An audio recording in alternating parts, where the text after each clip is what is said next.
Many of the problems that we see with children who have attachment problems are really rooted in fear. And so it's very important for the parent and the therapist to help the child learn how to regulate. And part of the way to do that is first, we have to regulate the child. Then we can do it with the child. And finally, the child will internalize that and learn how to regulate themselves. Probably the most essential process to helping children heal is for the therapist to be helping the parent. Essentially, whatever we would like the parent to do with the child, the therapist needs to be able to do with the parent. And in this instance, what needs to happen is the therapist needs to help the parent feel a sense of safety and security and develop a secure base in their relationship so that the parent can help the child feel safe and secure and experience the secure base that the parent is creating. Well, it's very important for the therapist to support the parent and for the parent to really feel that the therapist understands them and is providing empathy and appreciates their difficulty. That then will allow the parent to understand the child and support the child by providing acceptance and nurturing and providing an environment in which the child can feel safe and unconditionally loved. There are a lot of ways attachment-focused therapy is different from typical psychotherapy. First, when we have a child who has difficulty trusting their primary caregivers, our primary goal is to help that child develop a secure relationship with their caregiver. Therefore, we almost always have parents and children together in therapy.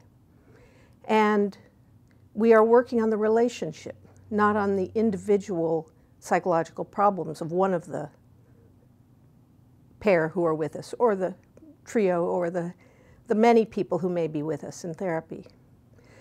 Secondly, we really have to work with the child and the parent to help the child replace skills they might not have learned when they were younger, skills of managing themselves, their behavior, their attention, and skills of relating to other people.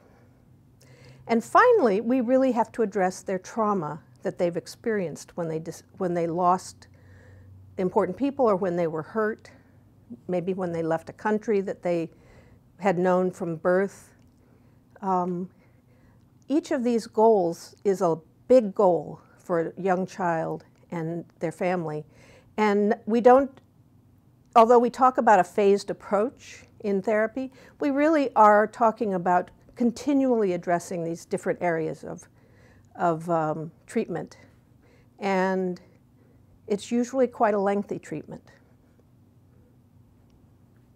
It's true. One of our primary goals in therapy is to help a child who did not learn how to manage internal states, how to manage behavior, how to manage their attention, help them learn how to regulate all those things. Those are things that children usually learn in the first 18 months of life.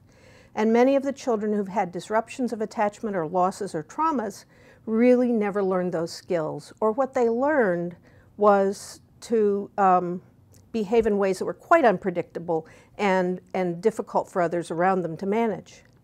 So we work very hard on regulation in therapy. That means we are watching the child's cues that they are beginning to get upset, that they are beginning to get silly and maybe crazy, that they are beginning to get angry.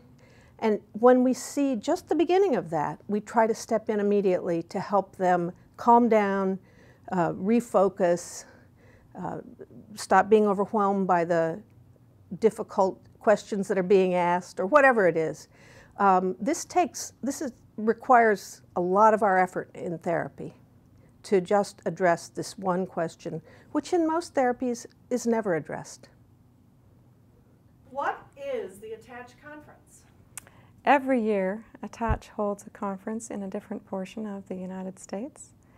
And this conference is meant to serve parents and clinicians who, in their lives, work with or serve children with attachment disorders.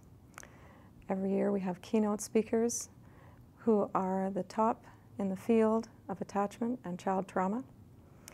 And in the springtime, we also have a small conference that will precede the following year's conference. These conferences are meant for both parents and clinicians.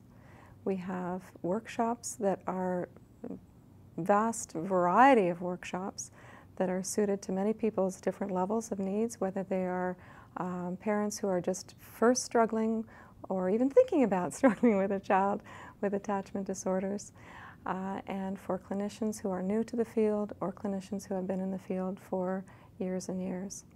The conference is not only highly educational, it's very much a place where people come to be regenerated and renewed after their year of sometimes struggles and difficulties, but often hopes and joys with their child with attachment difficulties. We also have lots of fun activities, and the networking opportunities at the conference are really well worth the time to come to the conference. Attachment. Trauma disorders occur as a result of relational trauma in the child's early caregiving experiences. In attachment-focused therapy, we focus on the child-parent dyad. So in most cases, the parent and the child are very much intimately involved in therapy, and quite often we begin with the parent to help the parent understand the long-term consequences of early trauma and neglect that their child experienced. As the parent becomes educated in not only just the implications of what happened in their child's development and their child's ability to function in a relationship, the parent then is taught skills to become an integral partner in the therapeutic process.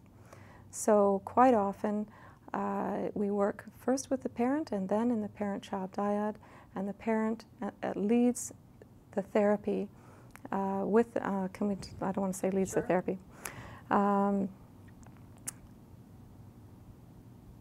In attachment-focused therapy, the parent is a partner with the therapist in the healing work that the child does in therapy.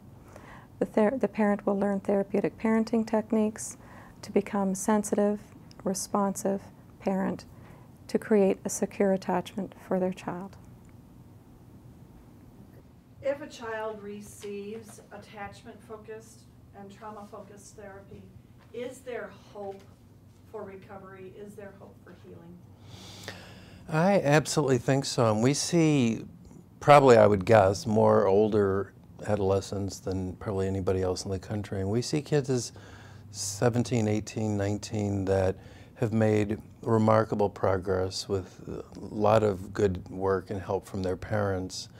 So I don't think there's an age at which they're too old to recover from what's happened to them. I certainly think that if untreated, probably by the mid-20s, they will have developed comorbidities, probably of a personality disorder. I would say of borderline personality disorder, antisocial personality disorder, or narcissistic personality. Shouldn't we do back? I'm going to say that. That's okay.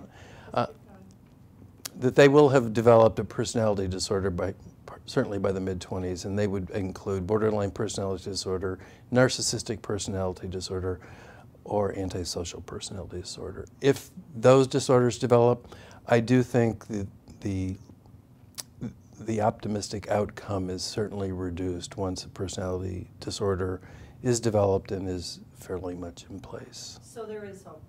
Absolutely.